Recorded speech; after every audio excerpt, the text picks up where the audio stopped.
सर्वेभ्यो नमः। ओम गुरुभ्यो नमः। जयतु संस्कृतं जयतु भारतम, पठतु संस्कृतं वदतु संस्कृतं, संस्कृतेन लिखनं संस्कृतेन भाषणं, संस्कृताय जीवनं संस्कृताय अर्पणम्। अहम पूर्णानंद अस्मि। अहम विश्वेश्वरानंद आर्य अस्मि। अनंत ज्ञान एक्स्ट्रा संस्कृति केयर की प्रस्तुति संस्कृत अध्ययन में आप सभी संस्कृत प्रेमियों का स्वागत है। आज हम लोग संस्कृत अनुवाद श्रृंखला 12 की चर्चा करेंगे, जो कि द्वितीय विभक्ति पर आधारित है। अगर आप लोगों ने संस्कृत अनुवाद श्रृंखला 11 नहीं देखा है तो आप लोग उसे जाके देखें, क्योंकि वो प्रथमा विभक्ति पर आधारित है। और अगर आप लोगों ने सप्तकोश श्रृंखला नहीं देखा है तो आप लोग उसे भी जाके देखें, क्योंकि वो उसी के वजह से ये अनुवाद बनता है। और अगर आप लोगों ने लकार पर आधारित अनुवाद नहीं देखा है 1 से 10 तक, तो वो भी जाके देख ले। तो आइए अब हम लोग बात करते हैं ज्ञान 12 की। तो ज्ञान 12 में कहा गया है, सकर्मक धातु भी सहकर्मणि द्वितीय, अर्थात सकर्मक धातुओं के योग में कर्म कारक होता है। कर्म कारक में द्वितीय विभक्ति होती है। जैसे देखिए यहाँ पठ, लिख, वद, गम, नम, रक्ष, रच, प्रच आदि के योग में द्वितीय विभक्ति होता है। तो आइए अब कुछ वाक्य की चर्चा करते हैं। पहला वाक्य है, राम विद्यालय जाता है। तो इसमें राम का होगा रामा, रामा विद्यालय जाता है। तो इसमें यहाँ को छुपा हुआ है, को जाता है। तो ये को कर्म कारक हो गया ना। हाँ, तो को हो जाएगा कर्म कारक, जो कि द्वितीय विभक्ति है। तो ये इसका हो जाएगा विद्यालयम, रामम की तरफ विद्यालयम हो गया। हाँ, विद्यालयम। और गच्छति, गच्छति। तो गच्छति कैसे हुआ?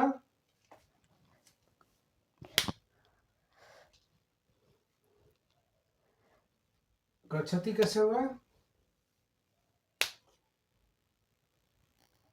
जैसा कि संस्कृत अनुवाद श्रृंखला 1 में हम लोगों ने बताया कि कर्ता जिस पुरुष जिस वचन में होगा, क्रिया भी उसी पुरुष उसी वचन में होगा।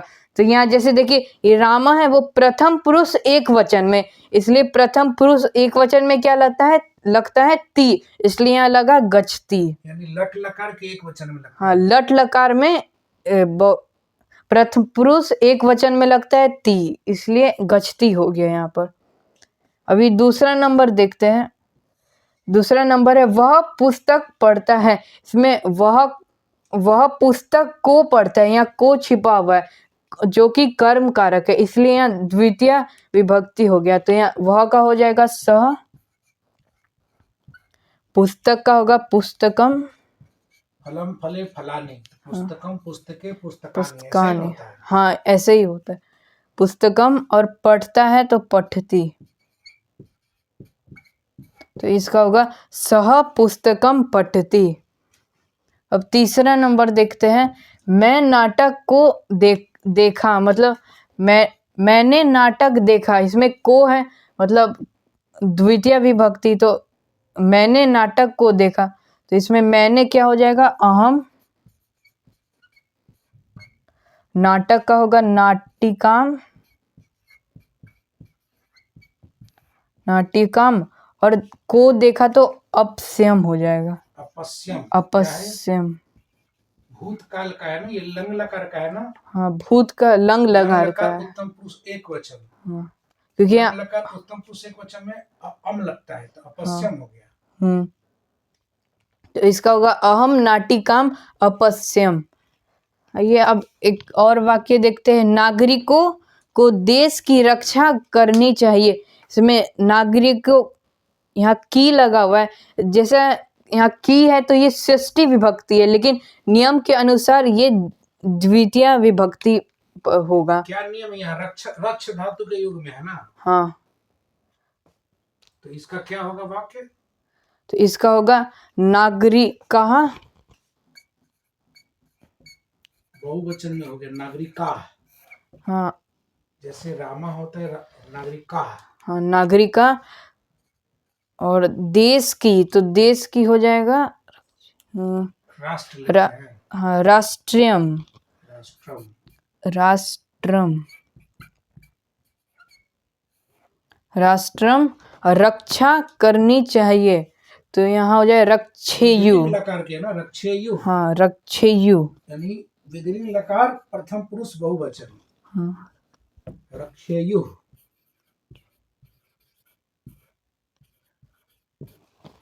रक्षेयु। रक्षेयु हर्ष का नाम।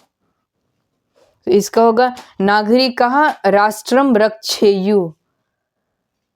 अब देखते हैं ज्ञान 12 का ख नंबर। तो ख नंबर में क्या है? प्रति अनु उपसर्ग युक्त धातु के योग में कर्म कारक में द्वितीय विभक्ति होती है। मतलब किसी भी उपसर्ग में प्रति अनु या उप लगा हो तो वो किसी धातु के उपसर्ग में ना, हाँ किसी धातु के उपसर्ग में अगर प्रति अनु या उप लगा हो तो वो द्वितीय विभक्ति हो जाती है। इसमें कर्म कारक हाँ में। कर्म कारक में द्वितीय विभक्ति हो जाती है। तो आइए अब कुछ इसमें भी उदाहरण देखते हैं। जैसे उदाहरण है, पुत्र माता के पीछे जाता है। इसमें पुत्र माता के पीछे जाता है, तो इसमें पुत्र का होगा पुत्रः। अब माता के पीछे तो मातरम, मातरम, मातरम द्वितीय विभक्ति हो गया ना।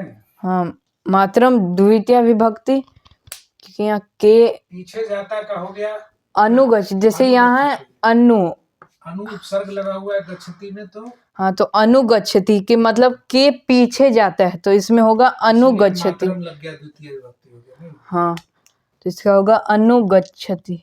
पुत्र अनुगच्छति, हम्म पुत्र अनुगच्छति हो गया प्रथम पुरुष एक वचन के अनुसार। अनु होने के कारण मातरम लग गया नहीं। हाँ तो इसका होगा पुत्र पुत्रः मातरम अनुगच्छति। फिर अगला वाक्य देखिए, बालक विद्यालय की ओर जाता है। इसमें बालक का होगा बाला, बालह भी बोल सकते हैं, बालकह भी बोल सकते हैं ना। हाँ बालक भी बोल सकते हैं। फिर जाता है तो गच्छतु, यहाँ गच्छतु, गच्छत क्या है? जाता है वर्तमान काल, गच्छति न है। हाँ गच्छति, हाँ गच्छति। और विद्यालय की ओर जाता है, मतलब यहाँ की ओर जाता है, तो यहाँ प्रति गच्छति प्रति, हो गया। जैसे यहाँ प्रति उपसर्ग लग जाएगा तो यहाँ प्रति गच्छति होगा, प्रति। और विद्यालय को हम लोग षष्ठी विभक्ति का है, इसलिए विद्यालयम होगा। विद्यालय से के अनुसार तो षष्ठी होना चाहिए ना। हाँ लेकिन नियम के अनुसार ये द्वितीय विभक्ति है, इसलिए ये होगा विद्यालयम।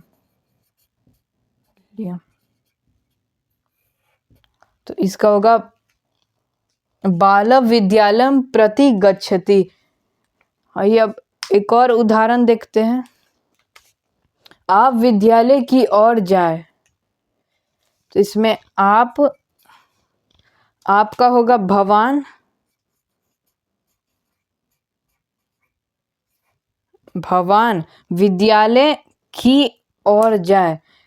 इसमें विद्यालय की, यहाँ एक की है तो ये षष्ठी विभक्ति का है, लेकिन नियम के अनुसार ये द्वितीय विभक्ति का होगा, इसलिए ये इसका होगा विद्यालयम, विद्यालयम। और की ओर जाता है विद्यालयम, से लिखे लॉक, क्या ठीक से नहीं दिख रहा है? विद्यालयम, लयम, लयम। और की ओर जाए मतलब की ओर मतलब प्रति गच्छतु होगा, प्रति गच्छतु, यानी लोट लकार का एक वचन होगा। हाँ नहीं? लोट लकार एक वचन में गच्छतु होगा, गच्छतु। तो इस वाक्य का होगा संस्कृत अनुवाद, भवान विद्यालयम प्रति गच्छतु। अब देखिए अगला वाक्य, तुम वृक्ष के पास जाते हो। इसमें तुम का त्वम होगा, त्वम त्वम वृक्ष के पास जाते हो। जाना का मतलब गच्छति में उप लग हाँ, गया तो उप। गच्छति। आप पास जाते हो मतलब उप गच्छति होगा इसका, उप। तो तुम के अनुसार उपगच्छसी न लगेगा कि हाँ, उपगच्छति हो। उपगच्छसी, उपगच्छसी, छसी। तो अब उप के योग में यहाँ पर वृक्ष के है ना, वृक्ष हाँ के हाँ, तो इसका होगा वृक्षम, क्योंकि यहाँ के है है वृक्षम। तो षष्ठी लगना चाहिए। हाँ, लेकिन नियम के अनुसार इसमें द्वितीय विभक्ति लगेगा, इसलिए वृक्षम हो जाएगा, वृक्षम। तो होगा इसका अनुवाद त्वम वृक्षम उपगच्छसि। अब देखिए ज्ञान 12 का ग नंबर देखते हैं। ग नंबर में है अभिता, उभयता, अभिता या उभयता, परिता, सर्वता, प्रति, विना, धिक, अव्यय के योग में कर्म कारक में द्वितीय विभक्ति होती है। यानी अविता का मतलब वो दोनों ओर है ना। हाँ, परिता का मतलब, परिता का मतलब चारों ओर। हाँ, और सर्वता का मतलब सभी जगह, सब ओर है ना। हाँ। और ऐसे धिक का जैसे धिक्कार, धिक्कार है। अब बिना माने बिना। हाँ, तो आइए अब इसमें भी कुछ वाक्य देखते हैं। राम के बिना सीता कहाँ जाती है। इसमें राम का होगा रामम, रामम, और बिना का विना। यहाँ के था लेकिन ये के षष्ठी विभक्ति का है, लेकिन यहाँ नियम के अनुसार यहाँ रामम लगेगा क्योंकि द्वितीय विभक्ति का है। और सीता के बिना तो विना, सीता कहाँ जाती है, तो सीता कुत्र। सीता तो नाम है, लता की तरह सीता हो गया ना। हाँ, लता की तरह सीता हो जाएगा। कुत्र अव्यय हो हाँ, गया। कुत्र गच्छति हो जाएगा, तो कुत्र गच्छति, गच्छति। तो इसका होगा रामम, छूट गया ना। रामम विना सीता कुत्र गच्छति। ये एक और देखते हैं वाक्य, मैं माता के बिना यह भोजन कैसे खाऊं, मुझे धिक्कार है। तो इसमें मैं का होगा अहम, माता के बिना, यहाँ माता के है, ये काके की, तो ये षष्ठी विभक्ति होनी चाहिए थी, लेकिन नियम के अनुसार ये होगी द्वितीय विभक्ति, तो ये मातम, मातरम होगा। यहाँ बिना है तो बिना का विना, विना होगा,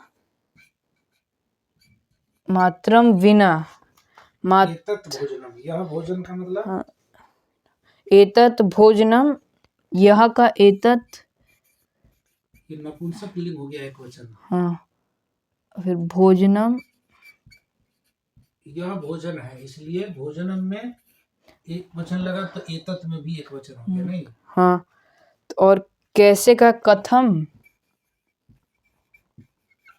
और खाऊं, लोट लकार है ना। हाँ, तो यहाँ हो जाएगा खादामी, खादामी, खादामी, खदा क्या बोले, खादा, खादानी, खादानी। और फिर क्या है, मुझे धिक्कार है, तो मुझे का माम, माम हो गया, द्वितीय विभक्ति माम हो गया। हाँ, द्वितीय विभक्ति माम, और धिक्कार है, धिक्कार का हो जाएगा धिक, धिक। अस्थि लिख भी हाँ, सकते हैं। अस्थि लिख, क्योंकि धिक का मतलब ही होता है धिक्कार है, तो यहाँ दिख भी लिख सकते हैं। तो इसका होगा अहम मात्रम विना एतद् भोजनम कथम खादानी मम माम धिक। फिर है दुर्जन को धिक्कार है, तो इसमें दुर्जन, दुर्जन को, अब को तो द्वितीय विभक्ति कर्म कर, तो इसका दुर्जनम होगा, दुर्जनम। अधिक है तो धिक, और अस्ति भी लिख सकते हैं। तो इसका क्या होगा? दुर्जनम धिक या दुर्जनम धिक अस्ति। अब देखते हैं 12वां वाक्य। 12वां वाक्य है गांव के दोनों ओर वृक्ष है। इसमें गांव का होगा ग्रामे, ग्रामम। यहाँ दोनों, यहाँ के था इसलिए ग्रामम हुआ क्योंकि ये द्वितीय विभक्ति का है। के अनुसार षष्ठी हाँ षष्ठी, लेकिन नियम के अनुसार द्वितीय विभक्ति का है। और यहाँ दोनों ओर का जैसे अभिता और उभयता, ये दोनों का मतलब होता है दोनों ओर। तो इसमें कुछ भी लगा सकते हैं हम लोग, जैसे उभयता लगाते हैं, उभयता। और वृक्ष है तो वृक्षा संति, माने बहुत सारे वृक्ष होंगे ना दोनों ओर, तो हाँ तो वृक्षा बहुत, वृक्षा संति, वृक्षा संति। ग्रामम अभयता वृक्षा संति। अभिता या उभयता दोनों हो सकता है। हाँ उभयता है अभिता। फिर विद्यालय के चारों ओर फूल है तो विद्यालय का विद्यालयम होगा, विद्यालयम। चारों ओर, इसमें चारों ओर क्या? तो चारों ओर का होगा परिता। परिता का मतलब होता है चारों ओर। या सर्वता का मतलब भी सब। हाँ तो परिता का मतलब चारों ओर, परिता दूसरा हो गया नहीं। हाँ सर्वता का मतलब सब ओर होता है, परिता। और फूल है तो पुष्पानी संति, पुष्पानी संति। विद्यालयम परिता पुष्पानी संति।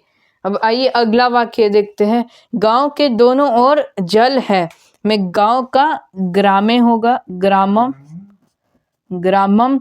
दोनों ओर, इसमें फिर से दोनों ओर, तो दोनों ओर अभिता कर देते हैं या उभयता भी हो सकता है। अभिता।